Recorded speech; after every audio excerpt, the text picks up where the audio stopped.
దేవుడి మీద మనకు సందేహాలు పుట్టించి దేవుని సేవలో మనం పని చేయకుండా, పనికి రాకుండా చేయడానికి, వాడు మన వ్యక్తిగత జీవితాన్ని ఎందుకు పనికి రాకుండా నాశనం చేయడానికి మనలో సాతాను కార్యాలు చేస్తున్నాడు. వాటిని బంధించాల్సిన బాధ్యత మనది. వాడిని గద్దించి వెళ్ళగొట్టాల్సిన బాధ్యత మనది.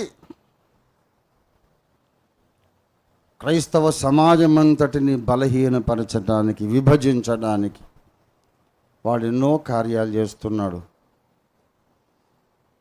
క్రైస్తవ సమాజములోని సాతాను కార్యాలను కూడా మనం బంధించాలి.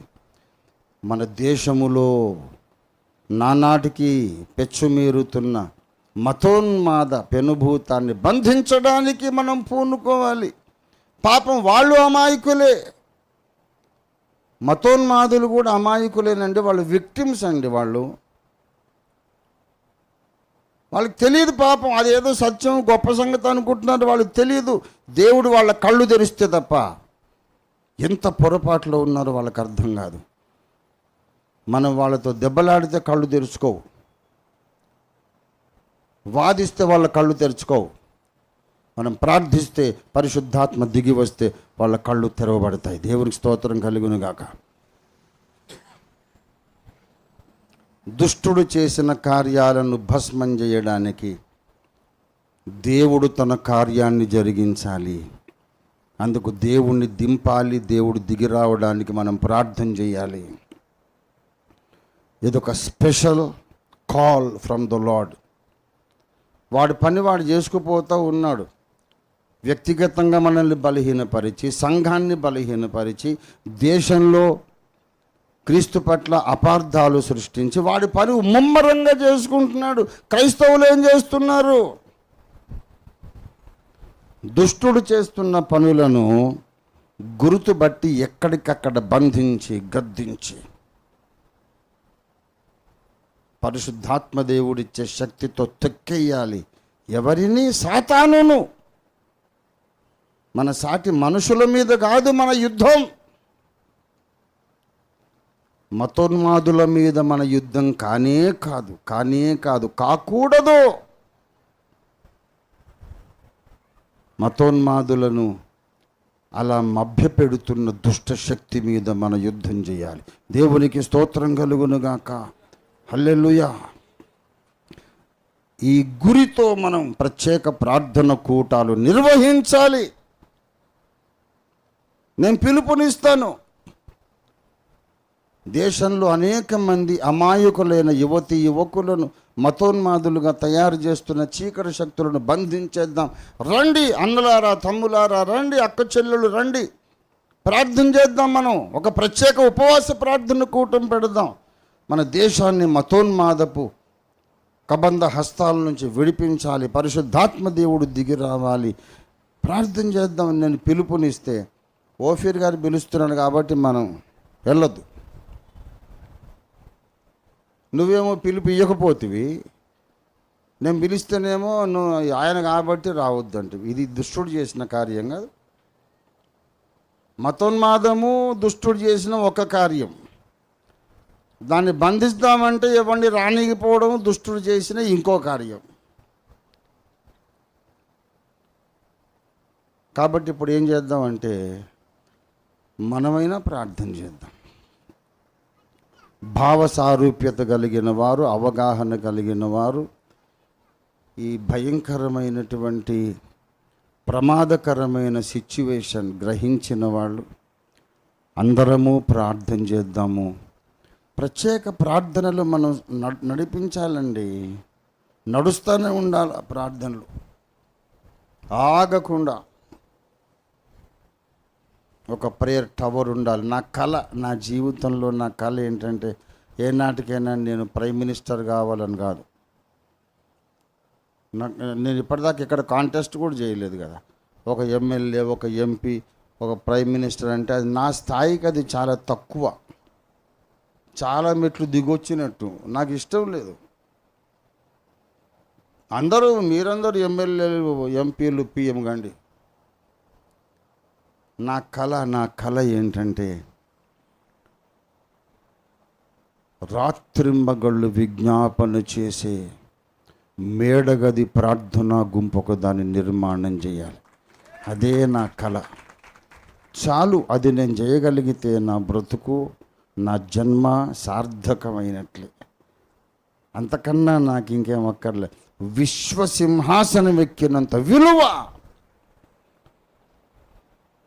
కొన్ని వందల మందిని మానకుండా కన్నీళ్లతో విజ్ఞాపన చేసే విజ్ఞాపన కర్తలను నేను తయారు చేయగలిగితే చాలు.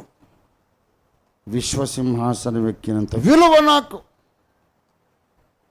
ప్రియులారా, ఈ కళ నెరవేరాలనైనా ప్రార్థన చేద్దాం.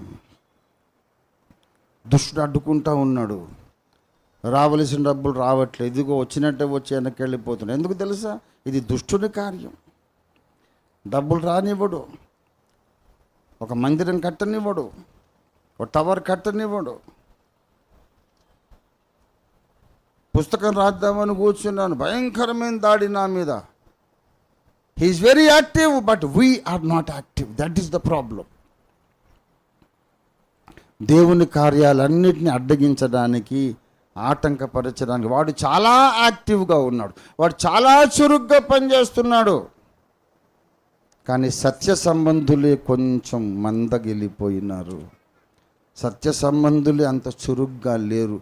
అదే దేశానికి ఉన్న పెద్ద సమస్య. దేశానికి ఉన్న పెద్ద సమస్య ఎవరో తెలుసా? ప్రార్థనా భారము లేనటువంటి సత్య సంబంధులే. దుష్టుని కార్యమును బంధించాలి అని తీర్మానము చేయని సత్య సంబంధులే. దుష్టుని కార్యాలను ఎప్పటికప్పుడు బంధించడంలో చురుకుగా పని చేయకుండా ఉన్నటువంటి సత్య సంబంధులే దేశానికి ఉన్న సమస్య. మనం మేల్కొంటే చాలండి, దేశము దీవించబడుతుంది. మన యుద్ధం శరీరులతో కాదు, మన యుద్ధోపకరణాలు శరీర సంబంధమైనవి కావు. రెండవ ఆకాశంలో ఉన్న ఆకాశ మండలం ముందున్న దురాత్మల సమూహములతో మనం పోరాడుతున్నాం. వాడి మీద మన కత్తులు తుపాకులు పనిచేయవు, కానీ ప్రార్థనని ఆయుధమే పనిచేస్తుంది. దేవుని బిడ్డలారా, ఇది మన జీవిత పరమావధి. ఏదో ఉద్యోగాలు చేసుకున్నాం, వండుకొని తింటున్నాం, పడుకుంటున్నాం, మంచి బట్టలు కట్టుకుంటున్నాం అని అనుకోకండి. ఆ నిర్లక్ష్యం ఉంది చూశారు, అది కూడా మీలో దేవుడు చేసిన, దుష్టుడు చేసిన కార్యము. దేవుడు చేసిన కార్యాన్ని దుష్టుడు పాడు చేయటమే అది. మీలో దేవుడించిన ప్రార్థనా భారాన్ని దుష్టుడు పాడు చేస్తున్నాడు అన్నమాట. మీ మీద దేవుడించిన భారాన్ని మీకు అర్థం కాకుండా దుష్టుడు చేస్తున్నాడు. ఎలా ఉన్నారండి? ఎవరు కలుసుకున్నా కూడా నాకు చాలా చిరాకేసే ప్రశ్న ఏంటంటే, బ్రదర్ హౌ ఆర్ యు? ఏంది హౌ ఆర్ యు? రోడ్డు మీద పట్టుకొని హౌ ఆర్ యు ఏంటి కనిపించట్లా? సేమ్ హైట్, సేమ్ వెయిట్, అదే 94 కిలోలు, అదే 5'4" హైట్. ఎంత ప్రయత్నం చేసినా వెయిట్ తగ్గడం లేదు, హైట్ పెరగడం లేదు. హౌ ఆర్ యూ అంటే ఐఎమ్ 5'4" and 94 అని చెప్తున్నాను. ఏంది హౌ ఆర్ యూ? బాగున్నానండి. మీరు ఎలా? ఇద్దరు బయట బాగాలేకపోతే హాస్పిటల్ ఉంటారు, ఇక్కడ ఎందుకు ఉంటారు రోడ్డు మీద? సరే, నేను అడిగాను, నువ్వు అడిగావు కాబట్టి నేను అడిగాను హౌ ఆర్ యూ అంటే, మరి నేను కూడా హౌ ఆర్ యూ అనకపోతే బాగోదు కదా. అండి బాగున్నారా నన్ను అడిగితే, సరే అడిగాడు కదా అని చిరాకు వేసినా సరే, బ్రదర్ మీరు బాగున్నారా అని అంటాను, తప్పదు కాబట్టి. ఆయన కూడా ఏమంటాడు, బాగున్నానండి, చాలా బాగున్నానంటారు కొంతమంది. ఏం బాగున్నావు చెప్పు, ఏం బాగున్నావు? దుష్టుని కార్యాలు బంధించగలిగావా? నీ బ్రతుకులో దుష్టుడు చేసిన కార్యాలను బంధించగలిగావా? దుష్టుడు పుట్టించిన ప్రేరేపణలను గుర్తుపట్టగలిగావా? నీ మనస్సులో ఉండే ఆలోచనల్లో ఏది దేవుడు పుట్టించిందో, ఏది సాతాను పుట్టించిందో తెలుసుకోగలిగావా? సాతాను పుట్టించిన ఆలోచనలు పెరికేయగలిగావా, లేక ఇస్కరియోతు యూదాలాగా పెంచి పోషిస్తున్నావా? నీ మీద దేవుడుంచినటువంటి భారం, దాన్ని తొలగించడానికి సైతాను ప్రయత్నం చేస్తున్నాడు. నువ్వే ఒకప్పుడు అనుకున్నావు నేను ప్రార్థన కొరకు అంకితం అవుతాను, రాత్రి మగళ్ళు ప్రార్థన చేస్తా, యాకోబులాగా దేవుని పాదాలు పట్టుకొని పెనుగులాడుతా, నా దేశ రక్షణ కొరకు అనుకున్నావు, ప్రతిష్ఠించుకున్నావు. తర్వాత ఎవడికి వచ్చిన బాధ, ఎందుకు వచ్చిన బాధలేండి. మనం ప్రార్థన చేయాల్సిన అవసరం ఉందా? ప్రార్థన చేస్తే కార్యాలు జరిగిపోతాయా? మరీ అంత ఓవర్ యాక్షన్ వద్దండి.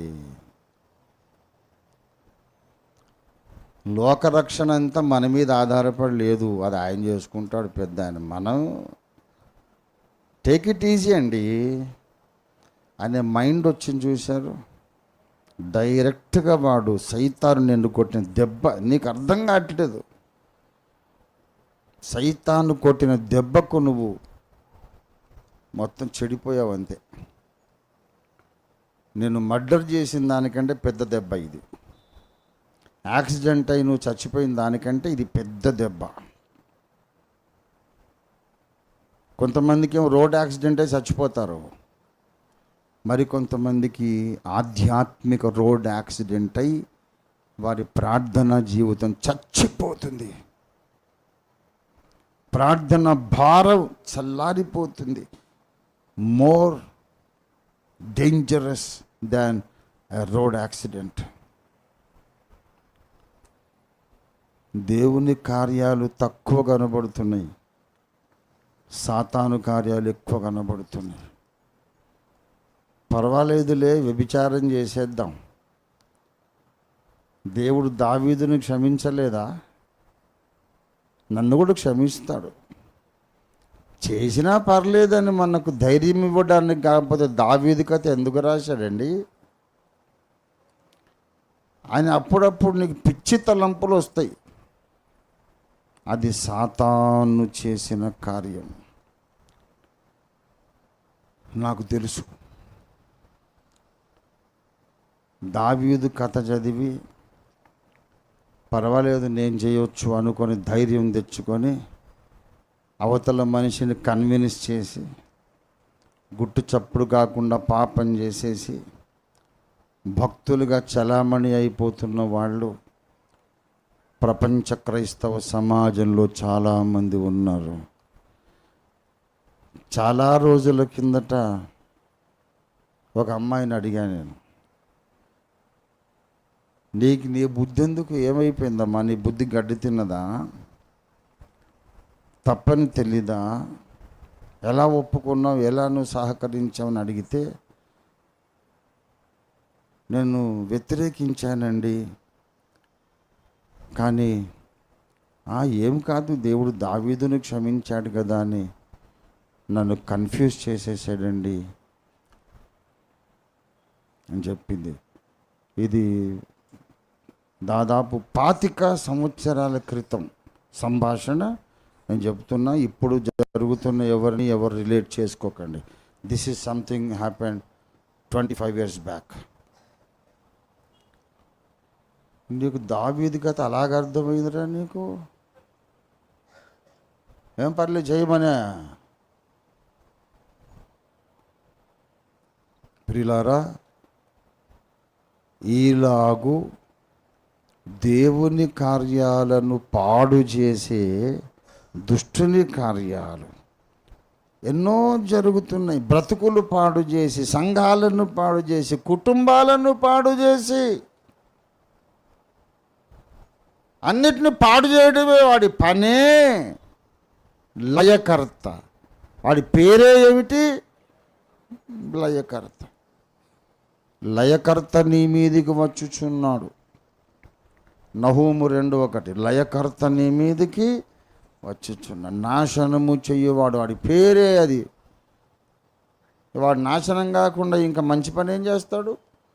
నీ ప్రార్థన జీవితం పాడు చేస్తాడు, నీ పరిశుద్ధతను పాడు చేస్తాడు, నీ సంసారం పాడు చేస్తాడు, సంఘాన్ని పాడు చేస్తాడు, సమాజంలో ఐక్యత పాడు చేస్తాడు, కలిసి ఉండనియ్యడు, ఏకం కానియ్యడు, ఒక రక్షణ పొందనివ్వడు. వాడి మనస్సులు అన్నీ సువార్త పట్ల దురభిప్రాయాలు నాటుతాడు. దుష్టుడు చేసిన కార్యాలు విరివిగా కనబడుతున్నాయి. మరి భక్తుడు చేసే కార్యాలు ఏవి? యెహోవా జ్ఞాపకకర్తలు ఎక్కడున్నారు? మీరు ఏది బంధిస్తే పరలోకంలో దాన్ని బంధిస్తానన్నాడు. బంధించే వీరులు ఎక్కడున్నారు? నాకెందుకండి, దేవుడు బాగానే పోషిస్తున్నాడండి. అరే నీకంటే లోక సంబంధి నయం కదా. ఏదో బ్రతుకున్నాము గనక ఏదో తినాలి, పడుకోవాలి, మెళుకు వస్తే లేవాలి, డబ్బు సంపాదించాలి, పిల్లల కోసం ఏదో చేయాలి, ఇది ఇంతవరకే నా బ్రతుకు అని నీవు అనుకుంటే నీకన్నా దురదృష్టవంతులు ఉండరు, నీకన్నా దౌర్భాగ్యులు ఉండరని అనాలనిపించింది, కానీ బాగోదని అనలేదు. నీకన్నా దురదృష్టవంతులు ఉండరని సాఫ్ట్గా చెప్పా. You are the most unlucky person. You are a very big loser. I'm active all the time binding the devil. మీకు తెలుసా వాడు రాత్రి మగళ్ళు చేసే పని ఏంటో తెలుసా? ఒకటి ముగింపు మాటలు చెప్తున్నా. రాత్రి మగళ్ళు మానకుండా దుష్టుడు చేస్తున్న పని దేవుని సమాజము మీద మంత్రప్రయోగం. నీ జీవితంలో ఇప్పుడు ఉన్నటువంటి అనేక స్థితిగతులకు మంత్రప్రయోగము కారణం. నీ సంసారం పాడైపోవడానికి మంత్రప్రయోగం కారణం. ఆర్థికంగా నీవు చితికిపోవడానికి మంత్రప్రయోగం కారణం. గ్రహించండి, అర్థం చేసుకోండి, మేల్కొనండి. డబ్బులు రావాలి ప్రార్థన చేయండి, డబ్బులు రావాలి ప్రార్థన చేయండి. నువ్వు 1000 ఏళ్ళు ప్రార్థన చేసినా లాభం లేదు. లేదో నీకు డబ్బులు రాకుండా చేయడానికి వాడు ప్రయోగించిన మంత్రాలు ఉన్నాయి. కలిసి మోకరించి ఆ మంత్రాలను బంధించండి. ఎల్లుండి కల్లా నీ ఇంటికి డబ్బులు వస్తాయి. దేవుని ప్రజలను స్పాట్ చేసి కొంతమందిని వాడు గుర్తిస్తాడు. సత్య సంబంధులు, సత్యము కొరకు ప్రతిష్ఠితులు, వీళ్ళకు డబ్బులు రావద్దు. వీళ్ళు సత్యం కొరకు అంకితమయ్యారు. వీళ్ళ కుటుంబాలు బాగుండొద్దు, వీళ్ళ ఆరోగ్యాలు బాగుండొద్దు అని శ్మశానాల్లో కూర్చొని రాత్రింబగళ్ళు క్రైస్తవ సమాజానికి వ్యతిరేకంగా మంత్రాలు చదువుతున్నారు, పూజలు చేస్తున్నారు, క్షుద్ర పూజలు. ఇది దుష్టుని క్రియ. వాళ్ళు ఏదో మంచి పని చేస్తున్నామని అనుకుంటున్నారు. వాళ్ళు విక్టిమ్సే. వాళ్ళున్న భ్రమలో నుంచి వాళ్ళు బయటికి రావాలి. వాళ్ళు ప్రయోగించిన మంత్రాల ప్రభావము నుండి దేవుని సంఘం బయటికి రావాలి. దీనికంతటికి మనం మోకరించి ఏది బంధించాలో దాన్ని బంధించాలి, ఏది విప్పాలో దాన్ని విప్పాలి. దేవునికి స్తోత్రం కలుగును గాక. హల్లెలూయా. ఇది నీ బాధ్యత, నా బాధ్యత, సత్య సంబంధుల బాధ్యత. వాడెందుకు ఇలాగన్నాడు, వీడెందుకు ఇలా చేశాడు, ఇవన్నీ వేస్ట్. అందరూ విక్టిమ్సే. వీళ్ళందరూ బాధితులే. మనకు వ్యతిరేకంగా పనిచేస్తున్న వాళ్ళు కూడా సాతాను శక్తుల చేతిలో బాధితులు, బంధితులు. ఆ బంధకాలు విప్పవలసిన వాడవు నీవు. సువార్తను ద్వేషిస్తున్న వాళ్ళను ఆ ద్వేషమనే బంధకాల్లోంచి మనమే విప్పాలి. ప్రార్థన ద్వారా సీరియస్ రెస్పాన్సిబిలిటీ మన మీద ఉన్నది. ఏదో బ్రతకటానికి ఒక ముద్ద తినాలి, మిగిలిన సమయం అంతా మోకాళ్ళ మీద గడపాలి. అలాగూ నిష్ఠతో ప్రతిష్ఠితులైనటువంటి ప్రార్థనా సమాజం ఒకటి, ప్రార్థనా సైన్యం ఒకటి తయారు కావాలి. అప్పుడే మన దేశం ఆశీర్వదింపబడుతుంది, ఈ ప్రపంచం వెలిగించబడుతుంది, దేవుని చిత్తము నెరవేరుతుంది, ప్రభు రాకడ సంభవిస్తుంది. అందుకొరకు మనం సిద్ధపడదాం. రండి, ప్రార్థన చేసుకుందాం. ఎంతవరకు అర్థమైందో అర్థం కాలేదో నాకు తెలియదు, కానీ దేవుడు చెప్పమన్న మాట చెప్పాను.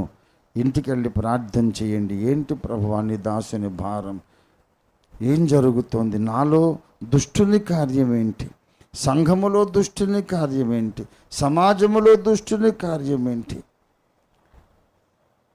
ప్రభువా దుష్టుని కార్యములన్నీ బంధించండి, గుర్తుపట్టడానికి సహాయం చేయండి.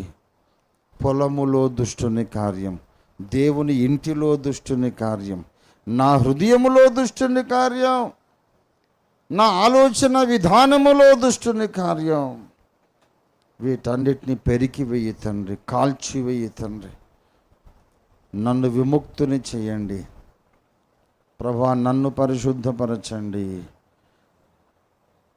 నా స్థానిక సంఘమును పరిశుద్ధపరచండి, నేనున్న సహవాసాన్ని పరిశుద్ధపరచండి.